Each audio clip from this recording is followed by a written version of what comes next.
Hi, welcome to another episode of Hot Takes. How much trouble is Rachel Reeves in? Well, we know she's absolutely and totally mangled the economy.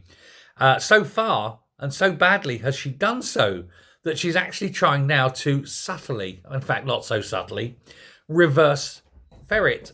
She's trying to reverse her stance on non-doms and invite them back. Why on earth would they come? You've driven them out. You know, money is quick to leave, it's slow to come back. And there's no way these people are going to go, oh, well, let's see, you screwed it up so badly, the country's sinking, the whole mess is going to just grow.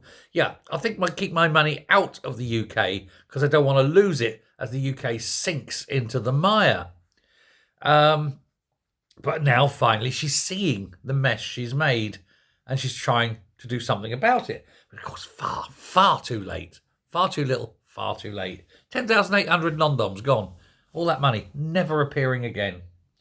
But she's been warned that she has got to absolutely boost the economy one way or another. And if that means reversing some of her tax policies as well, that's got to come in. Basically, they've got to say, have a reset, go back to where it was and try again. Pretend her budget never happened. That's one of the lines that's coming out. The CBI are saying that would be the best way forward. But there's been, sadly for her and sadly for all the people involved,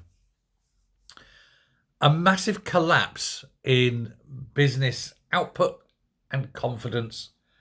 And there's massive profit warnings in every single sector of business in this country. A damning report from the CBI, it predicts another significant fall in private sector activity over the next 3 months, i.e. now until the national insurance rise kicks in. So you're going to have a fall before the national insurance rise kicks in, and then, boy, is it going to collapse catastrophically after that. There's a confidence, what they call the confidence is minus 23. This is basically widespread pessimism. And this is not in any one sector. This is business-wide, all sectors. Service sector volumes are expected to drop by over 20%. Customer service expectations are at their lowest at minus 49%. These are levels that haven't been seen for so long. Distribution sales are forecasted to plunge 30%.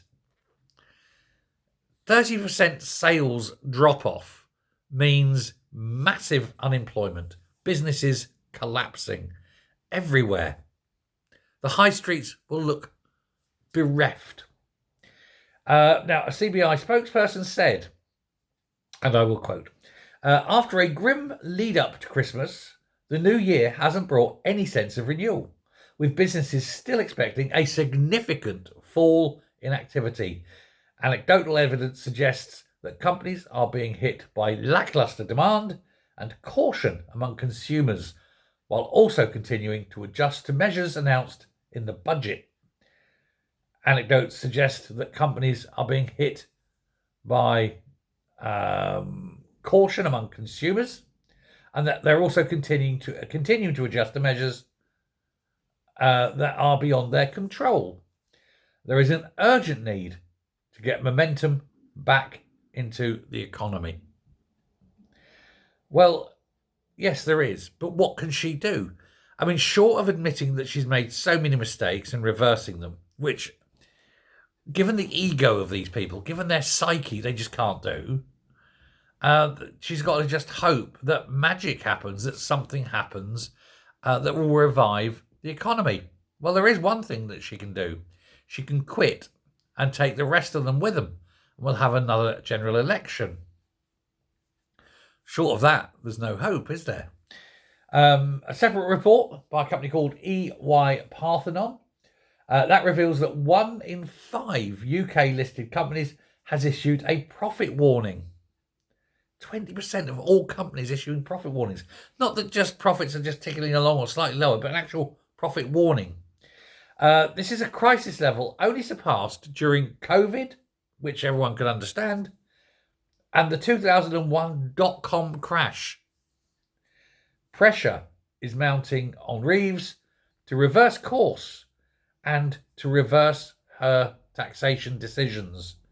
The taxation is being blamed for the crash. There is not a worldwide crash. It is Britain-wide only.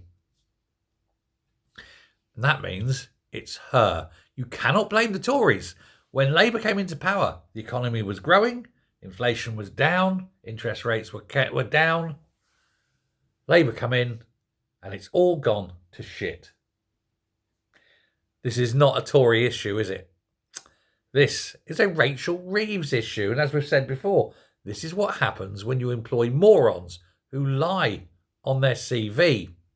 But what's worse is you have bosses of these morons who still stand by them instead of saying, well, it appears that I employed her in this role because she told me she was an economist. It turns out that was bullshit. So I'm firing her and putting in someone who can at least count without using their fingers and toes. I don't know if you can find one in the Labour Party, to be honest. Nope, not sure. Possibly, maybe one or two. But, well, actually, there are quite a few. They're pretty good at putting their expenses in, aren't they?